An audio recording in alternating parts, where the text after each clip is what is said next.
Ouais, 19 minutes contre 16, ça va pas avancer très vite. Alors, Allez. la partie de Il Paul. a pris la souris. Ça y est. C'était la ronde 7. La ronde 7 hier. Elle a fait du bien cette Et là, victoire. vous étiez. Alors, Chalon contre Là-haut. Tichy d'ailleurs, le classique. Ouais, et vous avez failli. Failli enfin, encore une c'était fois, vraiment comme chaud. l'année dernière. La dernière partie qui compte. L'année dernière, Jonathan était gagnant, on pouvait gagner Clichy. Finalement, il refuse de jouer une variante qui fait match nul et il perd. Donc à chaque fois on perd. Mais bon, c'est comme ça. Ok, alors est-ce qu'on peut Ils sont tourner plus forts sur le papier. La première fois, on va utiliser la fonction tourner. Clipboard. Voilà, et ben allez, à toi, tu prends Allez. la souris, tu nous présentes. Alors qu'est-ce qui s'est passé? Alors, comment dire? Donc, mon Tu adversaire. peux utiliser les flèches du clavier D'accord. et. Non, t'as déjà les. C'est J'ai déjà les coups. Ouais, il y a dessus. Mais ça peut rentrer là, donc c'est bon. Oui, tout. Donc ici, j'avais prévu au début de jouer. J'hésitais entre la française. C'est vrai que j'avais joué un défi contre Maxime et vraiment, je m'étais fait écraser. J'avais. Un match en 4 parties. Ouais, j'ai perdu 3,5 à 1,5. Et dans les parties, j'étais pas super présent. Là, j'ai l'impression d'être plus en forme déjà. Donc je pouvais poser plus de résistance. Normalement, je joue tout le temps la défense française. Dans ce tournoi, j'ai joué un petit peu C6 et sur C6, je mets pas C4. Sur quoi je regardais des choses un peu bizarres, je regardais même C5 ici. Mais c'est une variante. Bon, je m'étais dit que c'était équilibré, que je pouvais jouer ça pour jouer une partie équilibrée. Mais d'un point de vue théorique, c'est pas bon. On me l'a fait remarquer, finalement, j'ai pas joué ça.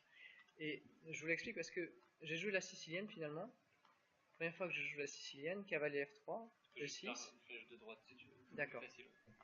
Et finalement, il rejoue C4, donc c'est pour ça que je parlais de ça. C'est que dans cette position, j'ai un temps de plus avec E6. Et c'est à moi de jouer. Alors la différence, c'est que je gêne mon fou C8. Par contre, je peux plus jouer variante avec D6 et peut-être G6. Donc j'ai joué cavalier C6. Et là, D4 tout de suite. Et ça m'a un peu surpris. Parce qu'il me semble qu'il y a des cases noires. Bon, après, ça doit être théorique. Hein. Je suis pas à fond là-dedans. Cavalier F6, cavalier C3. Et fou B4. J'avais eu cette idée de jouer très souvent le fou et de pas chercher trop le débat théorique. De développer très vite mes pièces et de faire le rock. Et ensuite d'essayer de trouver quelque chose de dynamique. Ça, c'est super théorique, hein, Paul. D'accord. Et quel est le coup alors? Cavalier prend C6, c'est fou D3. Cavalier prend C6, fou D3, d'accord. Sur cavalier prend C6, moi je pensais faire D prend à la base. Peut-être que ça c'est pas théorique là. Mais j'avais eu cette idée. Ah ouais. J'ai rien préparé, mais ça me semblait. Pion prend et E5. Okay. Mais je crois que c'est pratiquement la partie cardinale. Fou G5, E5. Mais lui, non, mais lui, il va pas jouer ça. Il va jouer E5. Là, ça. Prise. Alors E5, cavalier E4. Ouais. Ça me semblait. Je vais jouer C5 plus tard. Ouais. Je vous laisse doubler un pion ici. A3. Ah d'accord. Et tu me sacrifies le pion, mais je peux quand même le manger. Manger, pardon, une fois. Et peut-être ensuite, tu me dis que j'ai un problème avec mon cavalier. Ah, pas du tout. Non, tu peux le. Cavalier C5, B6, peut-être. Tu dois pouvoir le. Mais je suis d'accord ici, ça doit être quand même avantage blanc. Hein. Non, mais tu peux peut-être prendre le pion, mais. Ah oui, peut-être. C'est que je m'en sors ensuite. Voilà. Peut-être qu'il faut que je mange. C'est quand même dynamique pour les blancs. Bah les blancs, ouais, le pion. Alors, pour le moment, j'empêche Tourden avec le cavalier C3. Il va falloir que je joue le roi. Il faut très vite que je mette une tour sur D, mais c'est pas facile. Peut-être un coup clé. F6, on peut jamais le faire. Après, il y a la diagonale avec. Bon, c'est pas du tout la partie. On va arrêter. Mais qu'est-ce qu'il a fait ici? Parce que ici, Dame D3. Et je pense que Dame D3, c'est. Ah, Dame D3, c'est pas. On m'a dit que dans une autre variante avec A6, on jouait Dame D3, sans le cavalier en C6 avec cavalier B8, que ça existait. Donc là, ce qui me semblait bien, c'était de manger et de jouer D6 juste après. Parce que des fois, j'ai E5, fou 6, tour C8, et s'il fait le grand roc, j'ai déjà beaucoup d'activité avec l'idée B5 très souvent. Et l'autre idée, c'est que sur fou G5, je pense que je joue la finale, ici. Et roi E7. Alors, ce qu'il a fait, ici, c'est qu'il m'a joué F3, il m'a dit je consolide, parce que c'est vrai qu'il y a une pression. Dès que je mange C3, on doit manger, faut faire attention à ne pas perdre 4 après le petit roc. Et je pense qu'il voulait jouer F3 et fou G5, avec l'idée, ici, si je fais H6, mais cette fois-ci, dans cette finale, dame prend, pion prend, après tour 5, il se fait pas doubler les pions, et j'ai pas le roi en E7, et si j'ai un peu moins de temps, il va pouvoir changer la disposition des pions, A3, B4, F4, peut-être mettre les pions sur case noire plutôt, pour gêner mon fou de case noire, peut-être fou E2, et mon fou D7, il est pas si fort. Je pense que cette position c'est encore correct pour les noirs. Mais c'est une finale qui peut être jouée avec les blancs. Après, moi, ce que j'avais prévu sur fou G5, j'avais une petite astuce. J'ai trouvé dame à 5. Et mon idée, c'était que sur fou prend F6, je joue pas E5 ou pion prend, je joue fou C5 d'abord. Et après, si la dame elle bouge, par exemple en D2, je vais manger ici. Et avec des positions pas si claires, parce que là, maintenant, comme j'ai encore les dames, là sur les cases noires, je vais pouvoir faire quelque chose. Et sur un coup comme Grand Roc, par exemple, je peux jouer B5, je pense, et essayer d'attaquer. Je contrôle assez bien. Je ne me fais pas tant attaquer que ça sur mon rang G8. Il n'y a pas les colonnes qui sont ouvertes et le fou F1, il ne peut pas participer et le cavalier C3 non plus. Et je suis le premier à attaquer. Ça me semblait intéressant. Ok. Donc, alors, on va voir juste la partie. Donc, il s'est passé A3 tout de suite. Et A3, c'est encore un coup de pion. On n'a pas sorti les pièces. Et là, j'en profite tout de suite pour ouvrir la position. Je fais fou C5. Je garde mon case noire qui est très utile pour l'empêcher de faire le roc et empêcher fou E3. Dame D3 et D5, je pense que c'est le coup ici, c'est sûr. Je sacrifie le pion pour pouvoir ouvrir avec tour E8. S'il mange tout, je vais avoir une attaque de mat où ça va être tellement désagréable qu'il ne va pas pouvoir faire le roc. Donc ici, il tente de fermer avec E5. Mais je pense que Dame D3 et A3, c'était deux coups un peu... Ça me permet d'avoir tout de suite... à chaque fois, j'attaque quelque chose. Et c'est ça le problème. C'est qu'on n'a pas le temps de sortir des pièces si à chaque fois, après K et D7, même si c'est un coup de repli, j'attaque E5. Et F4, encore un coup de pion. Là, on sait que le fou C1, il ne pourra plus aller en G5. Et là, j'ai trouvé une idée. Je pense qu'il y en a plusieurs ici. J'ai fait D prend C4, Dame prend C4. Et B5 tout de suite. Encore une fois, j'attaque la dame. Elle n'a pas le temps, les blancs n'ont pas le temps de s'organiser. Et je pense que manger le pion B5, c'est trop dangereux. Le cavalier en B5, il n'a rien à faire là. Il y aurait peut-être fou A6, tout simplement. Ou fou B7, sur la grande diagonale, les deux fous qui sont très forts. Fou B7. Et sur dame prend, tour B8, je gagne un temps sur la dame. Donc ici, dame E4. Et là, j'ai la tour attaquée, tour B8. Avec la menace, quand même, fou B7. Alors, il y en a peut-être qui se demanderont pourquoi pas fou D3. Tout simplement, en fait, G6. Et là, fou B7, ça va devenir problématique. Fou B7. Et le fond D3, il n'est pas si bien placé parce qu'il est dans le vis-à-vis de la dame. Et quand je joue KC5, je l'attaque deux fois ce coup. Et c'est très dangereux. Finalement, G6, je suis très solide. Ça ne servait pas à grand chose de menacer mat. Donc mon adversaire, ici, il mange le pion. Il se dit, bon, ben, je suis en désavantage dynamique, autant avoir un pion. Fou prend B5. Alors là, j'ai pas joué le plus précis, je crois. Mais j'aimais bien l'idée dame H4. Je force le coup G3. Et quand je reviens au 7, après je vais me réorganiser au centre. Et fou B7 ici devient problématique. Mais je pense que j'ai quand même sous-estimé fou C6. Fou C6 c'est bien joué. Ça empêche fou B7 et des fois sur fou A6 il y a B4, B5 qui ferme les diagonales finalement. Et cavalier A4, on a très envie de jouer B4. Il faut jouer B4. L'idée c'est cavalier A4 ou B4 pour pouvoir sortir ce fou C1. Parce que si on le sort tout de suite, fou E3, pour pouvoir roquer enfin, il y a toujours tour prend B2, le pion B2 qui est en prise.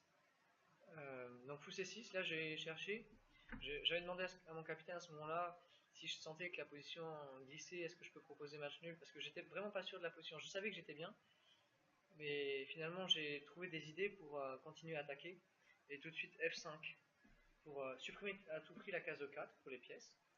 Alors bien sûr, pion prend en passant c'est pas bon, parce qu'il y a cavalier prend, et j'ouvre la position vers le roi ennemi, donc dame F3, et mon idée c'est tour D8 ici. Et là, toutes les pièces participent. L'idée, c'est de consolider cette case D4, parce que j'aimerais bien sortir ce cavalier. Mais si je mets le cavalier devant fou, il pourra peut-être plus tard faire le roc, ou même si je le mets devant, avec fou B6, c'est trop long. Il faut que je joue peut-être le fou en D4, pour empêcher le roc, toujours, et cavalier C5. Un duo fou D4, cavalier C5. Pour pouvoir ensuite faire cavalier D3 échec, cavalier B3, bon, on va voir ça tout à l'heure. Donc B4, fou D4, ça c'est la bonne case. Et en fait, cette tour D8, elle participe à la défense de ce fou. Et à la défense du cavalier qui ira plus tard en D3 peut-être. Alors, tour A2, pour sortir du clouage. Alors, l'ordinateur, il m'avait donné une ligne, je crois, j'avais analysé un petit peu avec l'ordinateur, quelque chose comme fou B2. Il laissait faire cavalier B6, on peut regarder. Mais tour A2 c'est peut-être très dangereux. Le tour A2, D1, et en fait, il y avait une contre-tactique que j'avais envisagée, c'était cavalier D5 ici, qui fonctionne en fait. Que je ne peux pas jouer KC4, parce que c'est vrai, si j'arrive à jouer KC4, le fou en B2 devient très faible. Ok, donc je vais jouer autre chose. Fou B4. Et 3-2, je pense que c'est... L'ordinateur dit que ça tient encore, mais... C'est la même. En fait, c'est cette idée basée de KD5 contre la page V3. Oui. Ah, vous l'aviez vu. Parce que ici, après KSC5, on voyait pas de défense. D'accord, mais je pense que c'est très difficile après KSC5. Je crois que la défense c'est tour D2. Tour D2. D'après l'ordinateur, mais honnêtement, dans ce type de position, quand il reste 10 minutes à la pendule, je pense que c'est très difficile à. Je crois que c'est tour C2 ici. Je crois. Tour D2. Tour D2 ici. Ouais. Cavalier B3, c'est KD5 encore. Ouais. D'accord. Et ça mange sur échec. Je peux pas faire KD D2. Oui. Ok. Et après, je pense que ça craque. Après KD1, on sent que c'est pas le meilleur des coups, mais c'est un coup pour essayer de tenir avant de tomber autant. Et là, il faut que je joue précis pour pas perdre. Pour pas perdre le fil, pardon, de la partie. Et x6. Et je me suis dit, si toutes les pièces jouent, ici, c'est sûr que ça va bien pour malgré le pion, ça va. Donc tour D2. Cavalier 4, j'ai bien aimé ce coup. Ça. Ah oui, cavalier D3, ça marche pas. Enfin, j'ai pas vérifié, mais cavalier D3, il me semblait qu'il y avait beaucoup de pièces pour la dame et que je passais pas avec. Oui, mais cavalier 3, Donc cavalier 4, fou prend, c'est pas possible, ça vous la. Non, mais ça c'est sympa déjà de. Donc tour C2. Et là, l'ordinateur, il m'a surpris, il m'a dit tour prend B4. J'avais vu ce coup. En fait, j'ai calculé tour prend B4 ici. Puis on prend parce qu'il faut toujours garder les prises quand on cherche de la tactique. Et les échecs, et c'est ce que je regardais. Ça, j'avais vu cette position. J'étais en train de regarder fou A1, fou G1. J'essayais de faire maths. Et en fait, l'ordinateur, il me dit juste, ici, fou B2. Et j'ai oublié la case, en fait, en C1. Je peux aller juste ici, et là, c'est fini. J'ai oublié fou B2, fou C1. Mais en fait, j'avais vu quelque chose qui me plaisait bien, en fait, parce qu'il était en zone note. Et j'ai joué un coup un peu silencieux tour BC8. Et tour BC8, ça me semblait très fort, en fait. Parce que je voyais pas beaucoup de défense après ça. Je menace de manger le fou, je menace de faire fou B5, enfin je menace plein de choses. Fou D3 parfois. Enfin, maintenant j'attaque le fou quand je donne ma dame. Quand j'arrive à manger la dame, à la fin le fou est en prise. Quand, par exemple, fou D3 ou quelque chose comme ça, pour essayer de mettre les pièces au centre. Et ça me semblait, comme il était en zone note, il fallait qu'il trouve des coups utiles. Si je fais tour B4, et bien tout de suite il va manger, et si j'ai rien. Alors que là, c'était plus un choix pratique, et ça me semblait fort. Après fou E3, en fait, la variante est forcée, je pense. Tour prend C6, tour prend, fou B7, il n'y a pas vraiment de coup. C'est déjà un peu trop tard. Je sais pas quelles ont été les erreurs, il y a eu quelques imprécisions chez les blancs, et puis c'est une position très difficile à jouer en Zainot. Même moi, je pense que je l'aurais perdu, enfin tout le monde. Enfin, c'est très difficile à jouer ça en Zainot. Donc B5, et là, je peux manger en C6 d'abord ou faire ça, j'aimais bien garder l'attention. Il n'y a pas de coup. En fait, je mange toutes les pièces une par une. Fou prend, attaque, en D2, je mange ici, tout est forcé, je mange ici, et après quand je mange le pion, c'est partie perdue. Hop. Mais en plus j'arrive à échanger les dames avec le pion A, on sait que le pion A c'est l'horreur pour les cavaliers en finale, et même pour les tours je crois un petit peu, mais surtout pour les cavaliers, donc avec une tour de plus, ça va fonctionner. Ah, c'est assez actif.